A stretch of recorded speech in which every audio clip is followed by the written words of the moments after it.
Donc aujourd'hui, la houe, c'est un outil très intéressant parce que ça permet de travailler très tôt sur la culture et c'est un matériel qui est assez facilement réglable pour l'entreprise et qui s'adapte en fonction des différentes tailles de semoirs.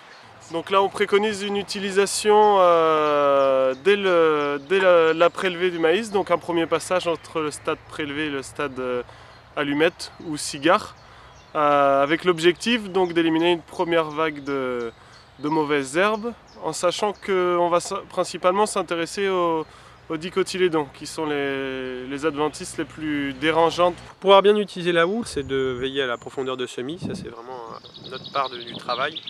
Bien semer autour des 4-5 cm pour éviter que la houe ressorte les graines lors de son passage.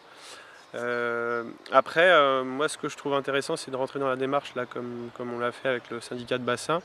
Donc il y a un suivi de la culture derrière, donc on n'est pas les seuls décisionnaires.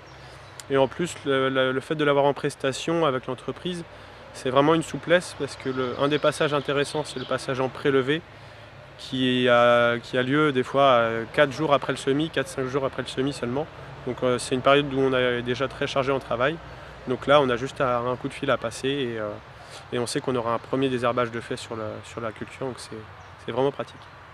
On va essayer de passer au stade filament ou cotylédon de ces mauvaises herbes pour que la houe ait une efficacité presque totale sur l'ensemble de la surface de la parcelle de maïs. Et donc la préconisation à prendre, c'est de surveiller la météo et de bien avoir 2 jours de beau, de sec et venteux derrière pour que toutes les mauvaises herbes donc, qui vont être arrachées aient le temps de sécher et de mourir et qu'elles ne puissent pas reprendre, ne puissent pas se redévelopper sur la parcelle. Je règle ma pression de houe par rapport à mon manomètre qui est là, et suivant les types des mauvaises herbes et le maïs pour éviter les arragements. Donc l'objectif sur les parcelles de maïs qu'on suit, c'est de passer 2 fois la houe rotative.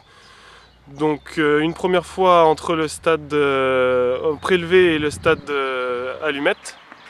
Et donc on préconise un deuxième passage de houe rotative entre le stade 2 feuilles et 4 feuilles du maïs, toujours dans le but de détruire les mauvaises herbes.